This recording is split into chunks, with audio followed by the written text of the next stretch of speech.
The Happy Prince by Oscar Wilde. High above the city, on a tall column, stood the statue of the Happy Prince. He was gilded all over with thin leaves of fine gold. For eyes, he had 2 bright sapphires, and a large red ruby glowed on his sword hilt. He was very much admired indeed. "He is as beautiful as a weathercock," remarked one of the town councillors, who wished to gain a reputation for having artistic taste. "Only not quite so useful," he added, fearing lest people should think him unpractical, which he really was not. "Why can't you be like the Happy Prince?" asked a sensible mother of her little boy, who was crying for the moon. "The Happy Prince never dreams of crying for anything." "I am glad there is someone in the world who is quite happy," muttered a disappointed man as he gazed at the wonderful statue. "He looks just like an angel," said the charity children as they came out of the cathedral in their bright scarlet cloaks and their clean white pinafores. "How do you know?" said the mathematical master. "You have never seen one." "Ah, but we have, in our dreams," answered the children, and the mathematical master frowned and looked very severe, for he did not approve of children dreaming. One night there flew over the city a little swallow. His friends had gone away to Egypt 6 weeks before, but he had stayed behind, for he was in love with the most beautiful reed. He had met her early in the spring as he was flying down the river after a big yellow moth, and he had been so attracted by her slender waist that he had stopped to talk to her. "Shall I love you?" said the swallow, who liked to come to the point at once. And the reed made him a low bow, so he flew round and round her, touching the water with his wings and making silver ripples. This was his courtship, and it lasted all through the summer. "It is a ridiculous attachment," twittered the other swallows. "She has no money, and far too many relations." And indeed, the river was quite full of reeds. Then, when the autumn came, they all flew away. After they had gone, he felt lonely, and began to tire of his lady love. "She has no conversation," he said, "and I'm afraid that she is a coquette, for she is always flirting with the wind." And certainly, whenever the wind blew, the reed made the most graceful curtsies. "I admit that she is domestic," he continued, "but I love traveling, and my wife, consequently, should love traveling also. Will you come away with me?" he said finally to her. But the reed shook her head. She was so attached to her home. "You have been trifling with me," he cried. "I am off to the pyramids. Goodbye!" And he flew away. All day long he flew, and at night time he arrived at the city. "Where shall I put up?" he said. "I hope the town has made preparations." Then he saw the statue on the tall column. "I will put up there," he cried. "It is a fine position with plenty of fresh air." So he alighted just between the feet of the Happy Prince. "I have a golden bedroom," he said softly to himself as he looked round, and he prepared to go to sleep. But just as he was putting his head under his wing, a large drop of water fell on him. "What a curious thing!" he cried. "There is not a single cloud in the sky. The stars are quite clear and bright, and yet it is raining. The climate in the north of Europe is really dreadful." The reed used to like the rain, but that was merely her selfishness. Then another drop fell. "What is the use of a statue if it cannot keep the rain off?" he said. "I must look for a good chimney pot." And he determined to fly away. But before he had opened his wings, a third drop fell, and he looked up and saw. Ah, what did he see? The eyes of the Happy Prince were filled with tears, and tears were running down his golden cheeks. His face was so beautiful in the moonlight that the little swallow was filled with pity. "Who are you?" he said. "I am the Happy Prince." "Why are you weeping then?" asked the swallow. "You have quite drenched me." "When I was alive and had a human heart," answered the statue, "I did not know what tears were, for I lived in the palace of Sans Souci, where sorrow is not allowed to enter. In the daytime, I played with my companions in the garden, and in the evening, I led the dance in the great hall. Round the garden ran a very lofty wall, but I never cared to ask what lay beyond it. Everything about me was so beautiful. My courtiers called me the Happy Prince, and happy indeed I was, if pleasure be happiness. So I lived, and so I died. And now that I am dead, they have set me up here so high that I can see all the ugliness and all the misery of my city. And though my heart is made of lead, yet I cannot choose but weep." "What? Is he not solid gold?" said the swallow to himself. He was too polite to make any personal remarks out loud. "Far away," continued the statue in a low musical voice, "far away in a little street there is a poorhouse. One of the windows is open, and through it I can see a woman seated at a table. Her face is thin and worn, and she has coarse red hands, all pricked by the needle, for she is a seamstress. She is embroidering passion flowers on a satin gown for the loveliest of the Queen's maids of honor to wear at the next court ball. In a bed in the corner of the room, her little boy is lying ill. He has a fever, and is asking for oranges.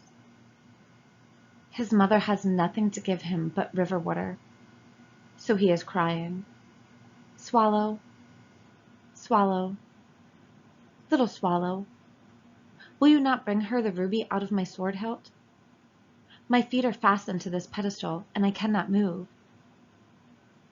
'I am waited for in Egypt,' said the swallow. 'My friends are flying up and down the Nile, and talking to the large lotus flowers. Soon they will be going to sleep in the tomb of the great king. The king is there himself, in his painted coffin. He is wrapped in yellow linen, and embalmed with spices. Round his neck is a chain of pale green jade, and his hands are like withered leaves. Swallow, swallow, little swallow,' said the prince, 'will you not stay with me for one night, and be my messenger? The boy is so thirsty, and the mother so sad.' 'I don't think I like boys,' answered the swallow. 'Last summer, when I was staying on the river, there were 2 rude boys, the miller's sons, who were always throwing stones at me. They never hit me, of course. We swallows fly far too well for that. And besides, I come of a family famous for its agility. But still, it was a mark of disrespect.' But the Happy Prince looked so sad that the little swallow was sorry. 'It is very cold here,' he said, 'but I will stay with you for one night, and be your messenger.' 'Thank you, little swallow,' said the prince. So the swallow picked out the great ruby from the prince's sword, and flew away with it in his beak over the roofs of the town. He passed by the cathedral tower, where the white marble angels were sculptured. He passed by the palace and heard the sound of dancing. A beautiful girl came out on the balcony with her lover. 'How wonderful the stars are,' he said to her, 'and how wonderful is the power of love.' 'I hope my dress will be ready in time for the state ball,' she answered. 'I have ordered passion flowers to be embroidered on it. But the seamstresses are so lazy.'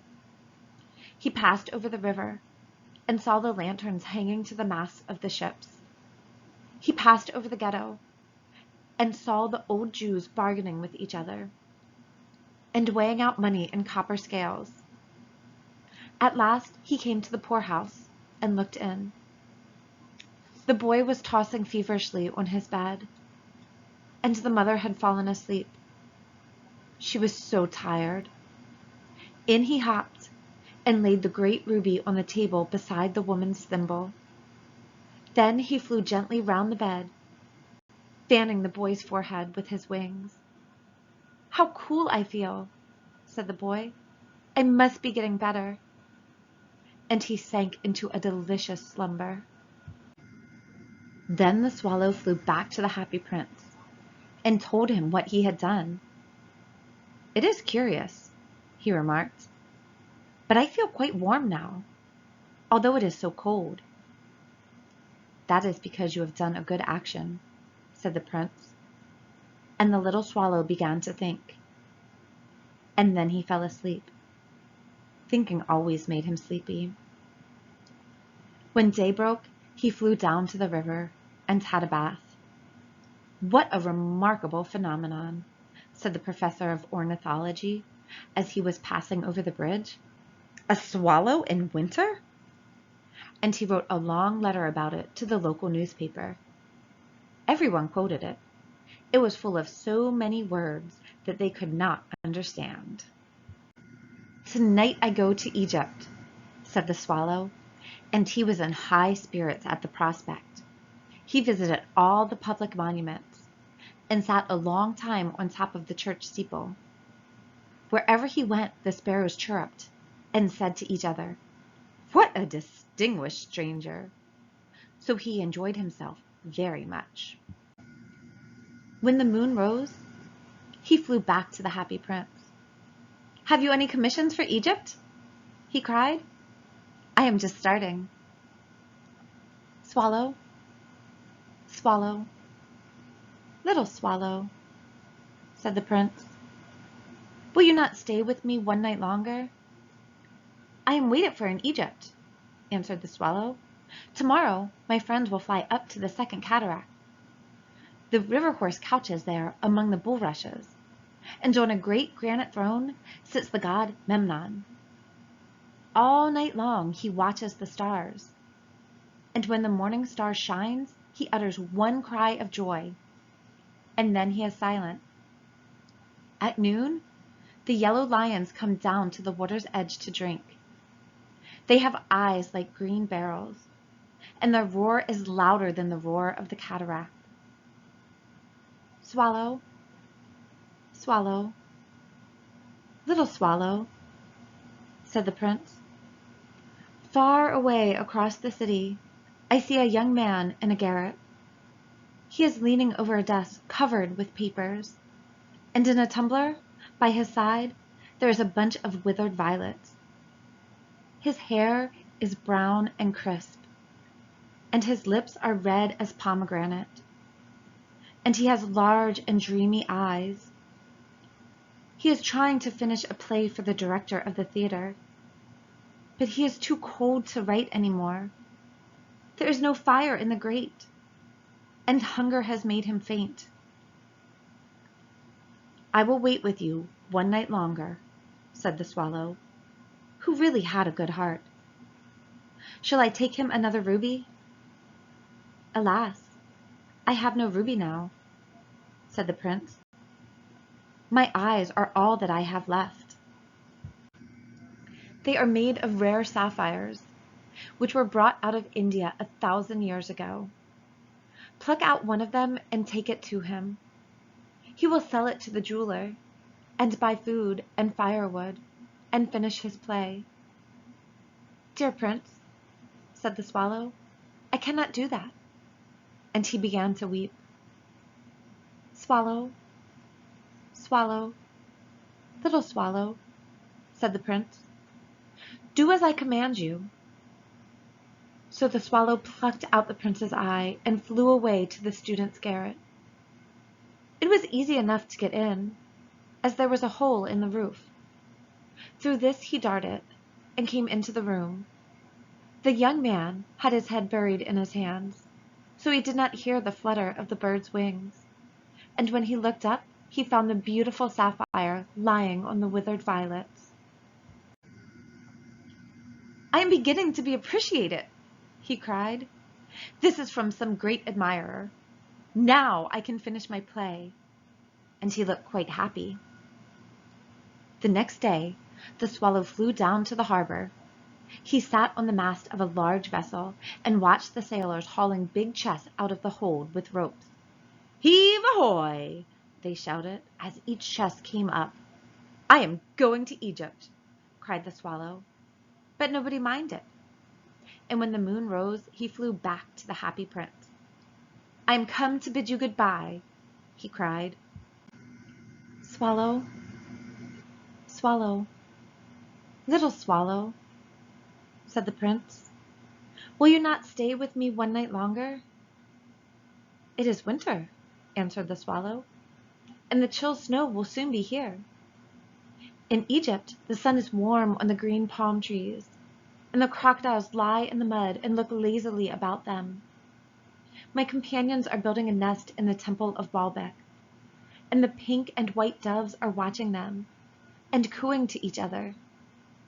Dear prince, I must leave you, but I will never forget you, and next spring I will bring you back beautiful jewels in place of those you have given away. The ruby shall be redder than a red rose, and the sapphire shall be as blue as the great sea." "In the square below," said the happy prince, "there stands a little match girl. She has let her matches fall in the gutter, and they are all spoiled. Her father will beat her if she does not bring home some money, and she is crying. She has no shoes or stockings, and her little head is bare. Pluck out my other eye and give it to her, and her father will not beat her." "I will stay with you one night longer," said the swallow, "but I cannot pluck out your eye. You would be quite blind then." "Swallow, swallow, little swallow," said the prince, "do as I command you." So he plucked out the prince's other eye and darted down with it. He swooped past the match girl and slipped the jewel into the palm of her hand. "What a lovely bit of glass!" cried the little girl, and she ran home, laughing. Then the swallow came back to the prince. "You are blind now," he said, "so I will stay with you always." "No, little swallow," said the poor prince, "you must go away to Egypt." "I will stay with you always," said the swallow, and he slept at the prince's feet. All the next day he sat on the prince's shoulder and told him stories of what he had seen in strange lands. He told him of the red ibises, who stand in long rows on the banks of the Nile and catch gold fish in their beaks; of the Sphinx, who is as old as the world itself and lives in the desert and knows everything; of the merchants, who walk slowly by the side of their camels and carry amber beads in their hands; of the king of the mountains of the moon, who is as black as ebony and worships a large crystal; of the great green snake that sleeps in a palm tree and has 20 priests to feed it with honey cakes; and of the pygmies who sail over a big lake on large flat leaves and are always at war with the butterflies. "Dear little swallow," said the prince, "you tell me of marvelous things, but more marvelous than anything is the suffering of men and of women. There is no mystery so great as misery. Fly over my city, little swallow, and tell me what you see there." So the swallow flew over the great city, and saw the rich making merry in their beautiful houses, while the beggars were sitting at the gates. He flew into dark lanes, and saw the white faces of starving children looking out listlessly at the black streets.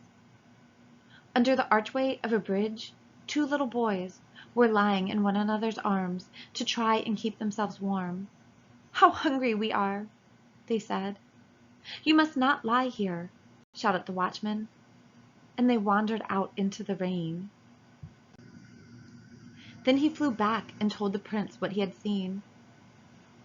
"I am covered with fine gold," said the prince.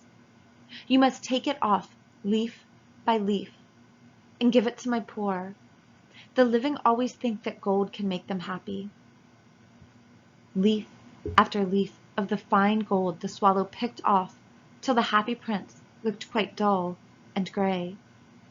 Leaf after leaf of the fine gold he brought to the poor, and the children's faces grew rosier, and they laughed and played games in the street. "We have bread now," they cried. Then the snow came, and after the snow came the frost. The streets looked as if they were made of silver. They were so bright and glistening. Long icicles like crystal daggers hung down from the eaves of the houses. Everybody went about in furs, and the little boys wore scarlet caps and skated on the ice. The poor little swallow grew colder and colder, but he would not leave the prince. He loved him too well. He picked up crumbs outside the baker's door when the baker was not looking, and tried to keep himself warm by flapping his wings. But at last he knew that he was going to die. He had just strength to fly up to the prince's shoulder once more. "Goodbye, dear prince," he murmured. "Will you let me kiss your hand?" "I am glad that you are going to Egypt at last, little swallow," said the prince. "You have stayed too long here, but you must kiss me on the lips, for I love you." "It is not to Egypt that I am going," said the swallow. "I am going to the house of death. Death is the brother of sleep, is he not?" And he kissed the happy prince on the lips, and fell down dead at his feet. At that moment a curious crack sounded inside the statue, as if something had broken. The fact is that the leaden heart had snapped right in two. It certainly was a dreadfully hard frost. Early the next morning, the mayor was walking in the square below in company with the town councilors. As they passed the column, he looked up at the statue. "Dear me! How shabby the happy prince looks," he said. "How shabby indeed!" cried the town councilors, who always agreed with the mayor, and they went up to look at it. "The ruby has fallen out of his sword. His eyes are gone, and he is golden no longer," said the mayor.